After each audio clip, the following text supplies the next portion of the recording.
Hey, I am standing here on Marsh Creek, and this video series is going to be Cutler's Brigade at Gettysburg. Now, Lysander Cutler, General Lysander Cutler, was in Brigadier General James Wadsworth's division of the 1st Corps, and we looked at the 1st Corps arrival at Gettysburg in an earlier video series, and this video series is going to complement that, and it's going to concentrate on the brigade of Lysander Cutler.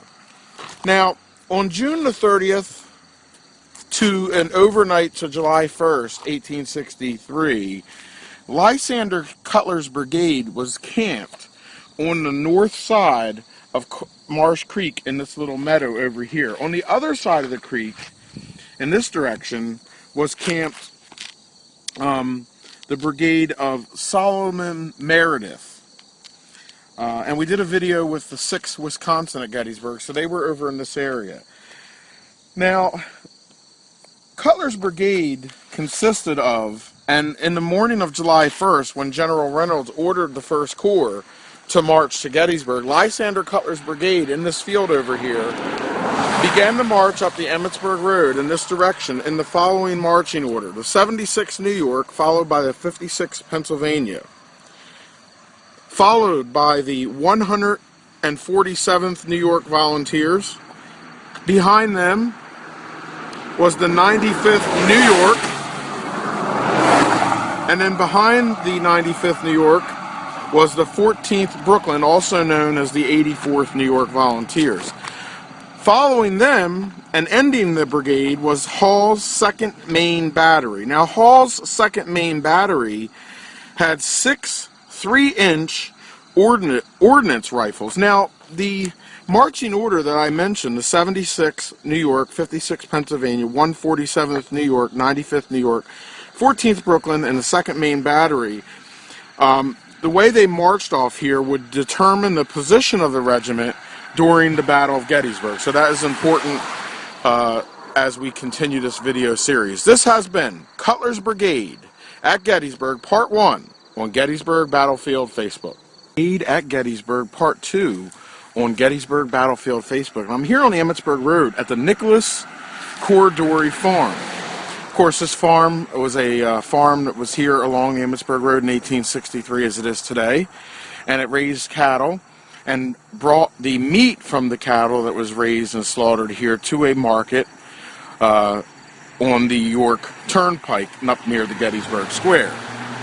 Now, Cutler's brigade moves in a different direction when they arrive here at the Nicholas Corridori Farm. As we've seen in our 1st Corps arrival at Gettysburg and our John F. Reynolds at Gettysburg video series, John Reynolds and his staff would proceed northbound along the Emmitsburg Road. However, the 1st Corps, and Cutler's brigade being in the 1st Corps, would turn here at the Nicholas Corridori House in this direction and head westward toward the Lutheran Seminary and Seminary Ridge. There, along their line of march, they would be placed into line by Wadsworth, and John F. Reynolds would actually place one of their artillery pieces, which we're going to look at in an upcoming video. But again, this is where the route of the 1st Corps and Cutler's brigade in the 1st Corps changed on the morning of July 1st, 1863, when they arrived here at the Nicholas Corridori House. As they proceeded in this direction, they then cut across the field here by this orchard and crossed over the farms that belonged to William Bliss and David McMillan, heading out toward the Lutheran Theological Seminary and Seminary Ridge, where then they would be placed in line and engaged in battle on the morning of July 1st, 1863. This has been Cutler's Brigade at Gettysburg, Part 2 on Gettysburg Battlefield Facebook. At Gettysburg, Part 3 on Gettysburg Battlefield Facebook, and I'm standing here on Route 116 at the Lutheran Seminary area. In 1863, this was the Fairfield Road.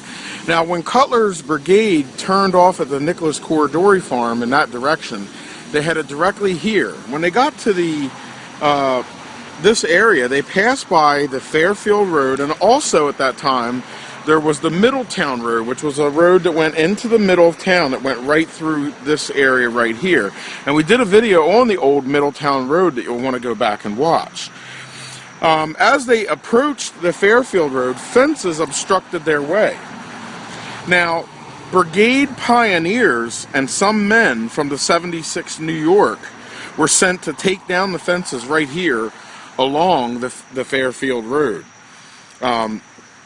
The 56th Pennsylvania loaded their weapons right here where we're standing, and local women began to meet the troops in this area and give them water. They would then head in this direction toward the seminary, passing the Samuel Schmucker House, heading right by the Lutheran Theological Seminary, and then out to a swale along the Chambersburg Pike. And in our next video, we'll talk about what happened there in the swale and why they were in the swale. I do want to mention that two houses that stand by, this one here across the road and the Samuel Schmucker house over here, also are battle-damaged structures that still have pieces of artillery shells stuck in the brick on the side of the houses. So again, on the morning of July 1st, 1863, this area at one time was almost the center of action here around 9:30 in the morning of July 1st, 1863. This has been Cutler's Brigade at Gettysburg, Part 3, on Gettysburg Battlefield Facebook. Hey, this is going to be Cutler's Brigade Part 4 at Gettysburg Battlefield Facebook. And as we look at the Lutheran Theological Seminary in front of us, it was Cutler's Brigade in the morning of July 1st that entered this area and came down into this low-lying swale right here where we're going along the Chambersburg Pike. While they were doing that, the battle had been raging on in the distance through Emanuel Harmon's farm and had just crossed Willoughby's Run. Pegram's artillery, who were stationed on the following ridge after McPherson's in the distance, their battalion was on Hare's Ridge, had supported that Confederate infantry advance across the Emanuel Harmon farm. Now, cutting across the Chambersburg Pike in this little low-lying swale area here, the 76th New York still leading the march. They began out of the firing range of Pegram's, who was one ridge over. Now, of course, the 56th Pennsylvania moves into this area, and they cross the Chambersburg Pike, headed over here toward the railroad cut. Then something strange happens. John F. Reynolds gets Hall's battery, their main battery, which is at the rear of the march line, and rushes them to the front, butting in front of the 147th New York. He gets Hall's, they cross the 147th, and then head over to the ridge where he personally places them over on McPherson's Ridge. And we've touched on that in our video series, John F. Reynolds at Gettysburg. While he did that, they crossed in front of the 147th New York Volunteers, which had become confused by the move. Instead of the 147th and the other regiments crossing here in the swale, they now, along with the 14th Brooklyn and the 95th New York, head over to the McPherson farm area. And later on, they'll cross the Chambersburg Pike on the height and cross over the railroad cut that way. They lose their place. They follow the 95th and the 14th Brooklyn to the McPherson farm, where they are now in support of Hall's battery. About 5 minutes later, the regiments will then cross the Chambersburg Pike up there and then over to the railroad cut. This has been Cutler's Brigade at Gettysburg, Part 4, on Gettysburg Battlefield Facebook. This is going to be Cutler's Brigade at Gettysburg, Part 5, here on Gettysburg Battlefield Facebook. And it's here where Hall's 2nd Maine Battery, moved out of line by Major General John Fulton Reynolds, places the battery right here in this position.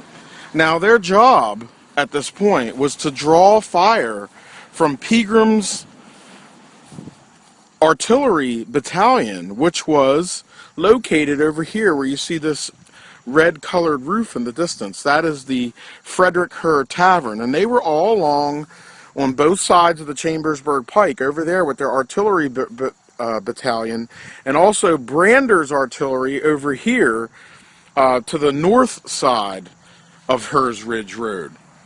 This has been Cutler's Brigade at Gettysburg, Part 5, here at Hall's Main Battery on Gettysburg Battlefield Facebook.